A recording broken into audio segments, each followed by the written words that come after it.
আজ বানাবো স্বাস্থ্যকর নিউট্রেলা চপ। নিউট্রেলা চপ বানাবার জন্য প্রথমে আমি একটু গরম জল নিয়েছি, তারপর 200 গ্রাম নিউট্রেলা গরম জলের মধ্যে ভিজিয়ে রেখেছিলাম।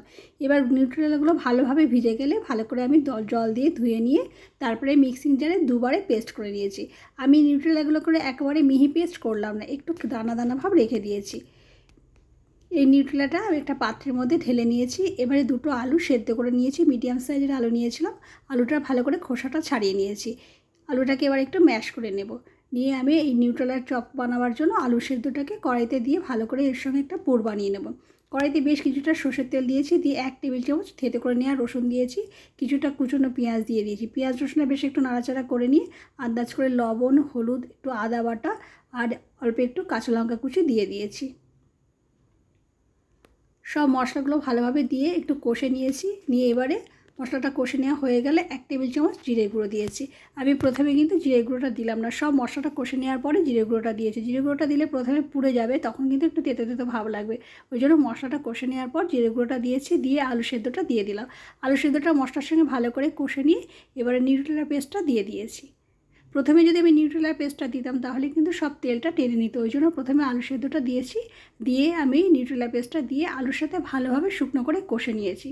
শুকনো করে কষে নেওয়া হয়ে গেলে 1 টেবিল চামচ চিনি আর 1/4 টিস্পুন গরম মশলা এখানে দিয়ে দিলাম। দিয়ে ভালো করে আবার একটু নাড়াচাড়া করে শুকনো করে নামিয়ে নিলাম।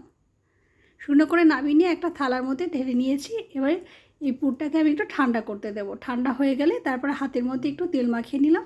তেল মাখিয়ে নিলে হাতের মধ্যে চটচটে ভাবটা আসে না, ওই জন্য একটু সাদা তেল মাখিয়ে নিয়েছি। নিয়ে এবারে একটা একটা করে আমি নিউট্রেলার চপ শেপ দিয়ে নিচ্ছি। আমি এখানে ডিম্বাকৃত শেপ দিয়েছি, এখানে আপনারা চাইলে গোল শেপ বা অন্য রকম শেপও দিয়ে নিতে পারেন। আমি এভাবে একটা একটা চপ বানিয়ে নিলাম। এবার থালার মধ্যে কিছুটা ব্রেড ক্রাম নিয়ে নিয়েছি, আর একটা বাটিতে একটু বেসন নিয়েছি আর 1 টেবিল স্পুন কর্নফ্লাওয়ার দিয়ে দিয়েছি। দিয়ে বেসন কর্নফ্লাওয়ারটা ভালো করে গুলে নিয়ে মিশিয়ে নিয়ে তারপরে লবণ আর হলুদ দিলাম। দিয়ে অল্প অল্প করে জল দিয়ে হালকা একটা ব্যাটার তৈরি করে নেব। এইভাবে ব্যাটারটাকে খুব পাতলাও করলাম না, খুব ঘনও করলাম না, এভাবে ব্যাটারটা তৈরি করে নিয়ে এবার নিউট্রেলা চপগুলোকে আমি প্রথমে বেসনের ব্যাটারের মধ্যে দিয়ে দিয়েছি, তারপরে ব্রেড ক্রাম্বের মধ্যে দিয়ে এভাবে ভালোভাবে মাখিয়ে নিলাম। এভাবে আমি প্রত্যেকটা নিউট্রেলা চপ বানিয়ে নিচ্ছি। সবগুলো বানিয়ে নিয়ে আমি আধ ঘন্টার জন্য চাপা দিয়ে রেখে দিয়েছিলাম।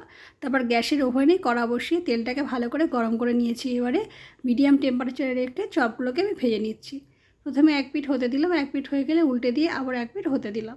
বেশ লাল লাল হয়ে গেলে তুলে নিলাম। তৈরি হয়ে গেলে আমাদের নিউট্রেলার স্বাস্থ্যকর চপ।